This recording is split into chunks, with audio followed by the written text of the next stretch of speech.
오늘 말씀은 예수님께서 두로와 시돈 지방에 가셨을 때 말씀입니다. 갈릴리 호수 주변의 도시들에서 사역하시던 예수님께서 갑자기 이방인 지역 두로와 시돈으로 가셨더라고 하는 것입니다. 왜 그러셨을까요? 그곳에서도 복음을 전하기 위해서 두로 시돈으로 가셨을까요? 그렇게 보기에는 어려울 것 같습니다. 물론 예수님께서 다른 유대인들이 이방인들에게 그랬듯이 이방인들을 경멸하고 차별해서 이방인들에게 복음을 전하지 않으려고 하셨던 그런 것은 아니었겠지만 본문의 말씀 중에도 나오지만 예수님께서는 당장은 이방인들에게 복음을 전하는 일보다는 이스라엘의 집에 잃어버린 양들, 하나님의 백성이면서도 하나님의 백성대로 살지 못하는 이스라엘 백성들을 치유하고 회복하시는 일에 집중하고 계셨기 때문입니다. 그러면 예수님께서는 왜 이방인 지역인 두로와 시돈으로 가셨느냐? 왜냐하면 유대 종교 지도자들의 감시를 피하기 위하여 두로와 시돈으로 가셨던 것으로 보입니다. 언제부터인가 예수님께서는 이스라엘 정치의 한가운데에 있게 되셨습니다. 전에도 말씀드렸지만 세례 요한이 참수당해 순교했을 때에 예수님께서는 헤롯 안티파스의 관할 지역이 아닌 벳세다로 물러나셨지요. 예수님의 존재가 불편했던 예루살렘의 종교 지도자들이 바리새인들과 사두개인들을 보내서 예수님의 활동을 조사하게 하면서 제자들의 손을 씻지 않고 음식 먹는 것을 문제 삼자 예수님께서는 또 그들의 감시를 피해서 이방인 지역으로 잠시 피하셨던 것입니다. 그리고 예수님은 이렇게 피해 있는 동안에 육신적으로는 잠깐 쉬려고 하셨던 것 같습니다. 마가복음 6장에 보면 예수님께서 벳세다로 가실 때에 그 이유가 이렇게 나오는데요. 이르시되 너희는 따로 한적한 곳에 가서 잠깐 쉬어라 하시니 이는 오고 가는 사람이 많아 음식 먹을 겨를도 없음이라. 그러니까 예수님께서 이렇게 벳세다로 또 두로와 시돈으로 가실 때의 그 이유는 예수님을 적대시하는 사람들의 눈을 피하고 그리고 잠깐 쉬기 위하여 그렇게 예수님께서 물러나셨다라고 하는 것입니다. 그런데 성경을 보면 예수님께서 이렇게 잠깐 피하고 쉬려고 가셨음에도 불구하고 좀처럼 쉬지 못하셨던 것 같아요. 아시겠지만 벳세다로 물러나셨을 때를 보면 예수님은 그렇게 잠깐 피하는 중에도 밀려드는 사람들 때문에 복음을 다시 전해야 하셨고 또 그곳에서도 기적을 행해야 하셨지요. 예수님께서 가시는 것을 보고 사람들이 그 빈들 벳세다까지 쫓아왔던 것입니다. 그러자 그리고 또 사람들은 예수님을 붙잡아 자기들의 왕으로 세우려고 했었고요. 그래서 예수님께서는 또 급히 사람들을 돌려보내시고 그리고 게네사렛으로 가시지 않습니까? 그런데 게네사렛으로 가보니 또 사람들이 밀려들더라고 하는 것이지요. 그래서 예수님께서는 이렇게 사람들의 이목을 피해서 잠깐 쉬려고 가셨던 곳에서도 쉬지 못하시고 일하셔야 되셨고 사역하셔야 하셨고 병을 고쳐 주셔야 했더라고 하는 것입니다. 이렇게 예수님께서는 언제부터인가 이스라엘의 정치의 한가운데 사람들의 이목을 받고 유대 예루살렘의 종교 지도자들에게 불편한 존재가 되어 가셨고요. 그런 중에 밀려드는 사람들 때문에 예수님께서는 좀처럼 쉬지 못하는 그런 상황 가운데 계셨더라고 하는 것입니다. 그런데 오늘은 조금 달랐습니다. 예수님께서 이제 이방인 지역인 두로와 시돈으로 가시자 예전처럼 예수님을 찾아서 밀려드는 사람들도 없었고요. 그리고 예수님을 감시하면서 예수님께서 뭐라도 실수하지 않나 그런 지켜보는 사람들도 없었더라고 하는 거예요. 이번에는 정말이지 예수님께서 있는 듯 없는 듯 그야말로 쉼을 가질 수 있는 그런 기회였던 것입니다. 자, 그런데 이런 예수님의 상황을 망치는 한 사람이 나타나게 됩니다. 바로 오늘 본문의 가나안 여인이지요. 이 여인이 물러나서 잠깐 피하고 쉬고 계시는 예수님을 향해서 자꾸만 소리를 지르는 거예요. 22절 말씀 보시면 가나안 여자 하나가 그 지경에서 나와서 소리질러 이르되 주 다윗의 자손이여 나를 불쌍히 여기소서 내 딸이 흉악하게 귀신 들렸나이다. 얼마나 소리를 질러댔던지 예수님의 제자들이 짜증을 내면서 예수님께 이렇게 말할 정도였다라는 것입니다. 23절 말씀 보시면 예수는 한 말씀도 대답하지 아니하시니 제자들이 와서 청하여 말하되 그 여자가 우리 뒤에서 소리를 지르니 그를 보내소서 말합니다. 너무나도 귀찮았던 거죠. 너무나 시끄러웠던 거죠. 아니, 사람들을 피해서 잠깐 이렇게 왔는데 좀 쉬지도 못하고 제자들이 그 여인을 빨리 좀 보내십시오. 예수님께 청했던 것입니다. 자, 그러면 여러분, 우리가 알고 있는 예수님이라면 어떻게 하시겠습니까? 전에도 그랬던 것처럼 그들에게 복음을 전하시고 그 여인의 소원을 들어주시고 딸의 귀신을 쫓아주시고 그래서 다시 치유하시고 회복하시는 하나님의 은혜를 맛보게 해주지 않았겠습니까? 그랬을 것 같잖아요. 그런데 어떻게 된 일인지 예수님께서 많이 다르십니다. 여인이 계속해서 소리를 지르는데도 불구하고 철저하게 무시합니다. 한 말씀도 대꾸하지 않으십니다. 애타게 부르짖는데도 불구하고 아무 대답 없이 그냥 지나치시더라고 하는 것이지요. 이제는 제자들이 이제 참다 못해서 제자들이 하는 말에도 불구하고요. 정말 찬바람 부는 듯한 무시하는 말씀을 하시더라고 하는 거예요. 24절 말씀 다시 보시면 나는 이스라엘 집에 잃어버린 양 외에는 다른 데로 보내심을 받지 아니하노라. 여기는 내가 사역하는 곳이 아니라는 것입니다. 여기에서 내가 능력을 행하지 않을 것이라고 말씀하시는 거예요.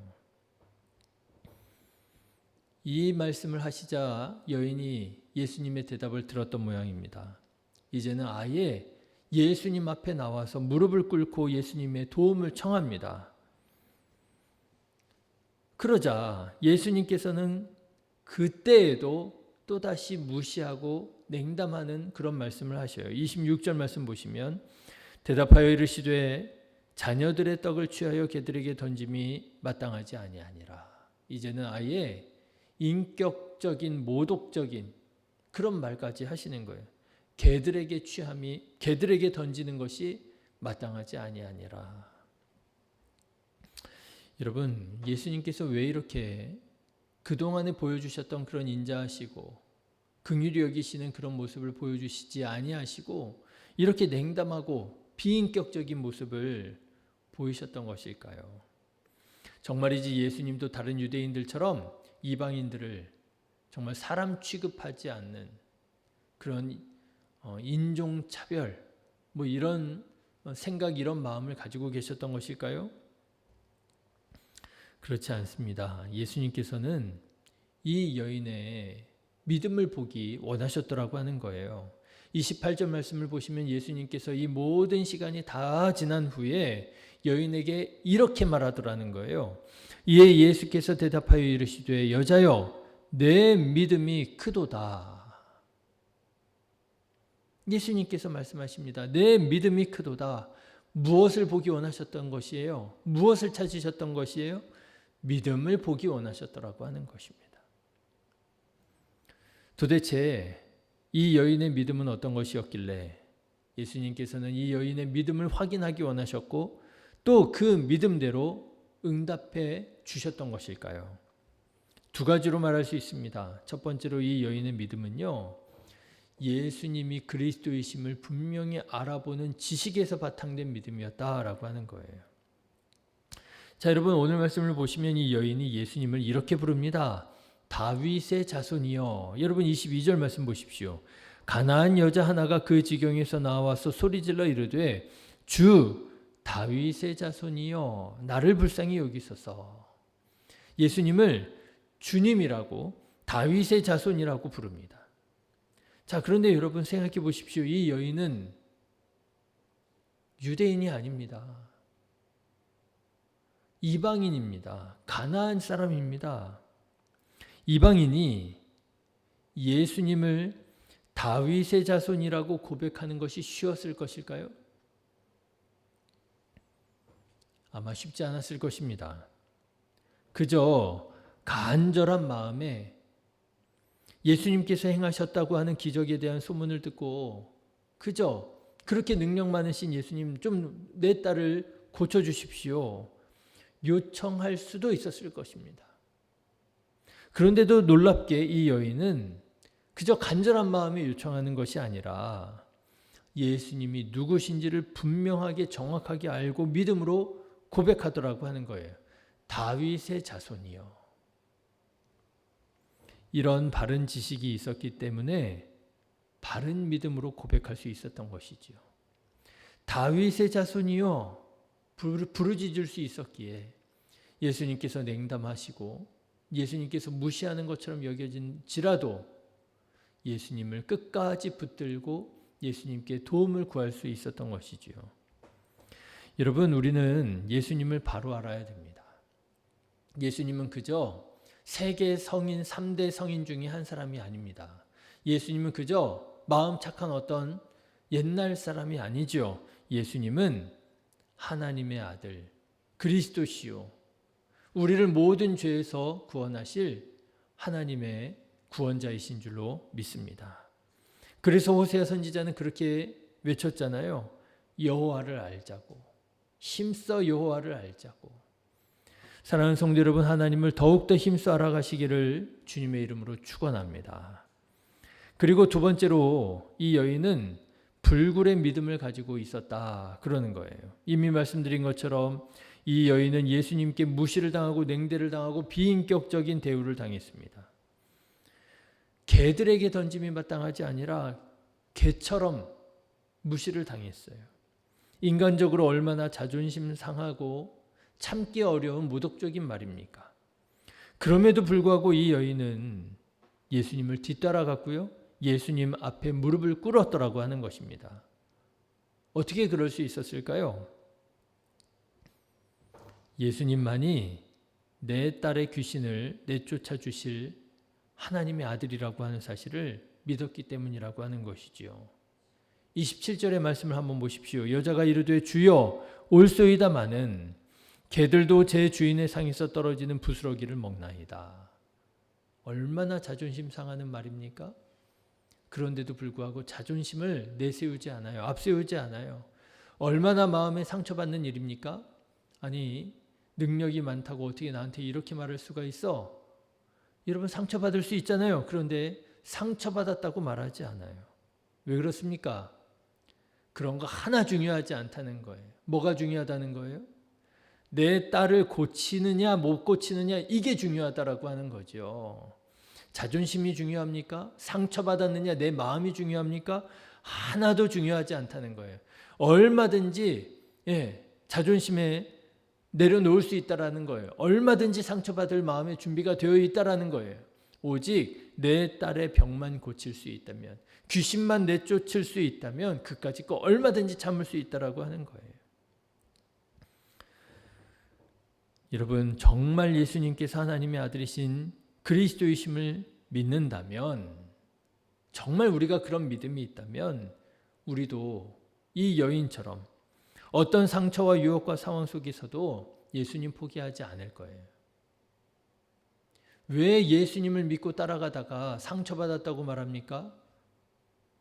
뭐가 중요한지를 놓치고 있기 때문에 그런 것이죠. 사랑하는 성도 여러분, 오직 예수님만이 나의 문제를 해결하실 하나님의 아들이라고 하는 믿음을 가지시기를 주님의 이름으로 축원합니다. 많은 그리스도인들이 그리스도인이라고 하면서도 예수님을 그리스도라고 제대로 고백하지 못합니다. 교회를 그렇게 오랫동안 다녔는데도요, 예수님이 그리스도라고 하는 고백을 못해요. 예수님이 나의 주님입니다. 고백하지 못하더라고요. 여전히 내가 내 삶의 주인이라고 생각하고 믿고 주장하면서 살아가더라고요. 많은 그리스도인들이 그리스도인이라고 하면서 상처받았다고 시험 들었다고 믿음의 길을 포기하더라고요. 자존심 상했다고, 상처받았다고. 왜 그렇습니까? 믿음이 적기 때문입니다. 바른 믿음, 지식이 없기 때문에 그런 거예요. 바른 지식이 없기에 바르게 예수님을 고백하지 못하고 믿지 못하고 따르지 못하기 때문에 그런 것이지요. 저는 오늘 말씀을 묵상하면서 나는 어떤 믿음을 가지고 있는가 다시 돌아보게 되었습니다. 나는 이 여인과 같은 믿음을 가지고 있는가? 나는 정말 예수님을 바로 알고 있는가? 다윗의 자손이요, 정말 믿음으로 고백할 수 있는가? 나는 이 여인처럼 불굴의 믿음을 가지고 있는가? 어려움이 있습니다. 문제가 있습니다. 그럼에도 불구하고 나는 예수님을 따라가고 있느냐라고 하는 것입니다. 바라기는 이 여인과 같은 바른 지식에서 나오는 바른 믿음의 사람 되시기를 주님의 이름으로 축원합니다. 예수님을 바르게 고백하십시오. 예수님의 통치를 받으십시오. 예수님을 정말 제대로 믿으십시오. 나의 감정과 상처에 집중하는 것이 아니라 나를 구원하실, 나의 영혼을 구원하실 오직 한 분 그리스도이심을 기억하십시오. 그러면 문제가 해결되어지고 오히려 상처가 치유되어지는 하나님의 구원의 역사, 은혜를 맛보게 될 줄로 믿습니다. 기도하겠습니다.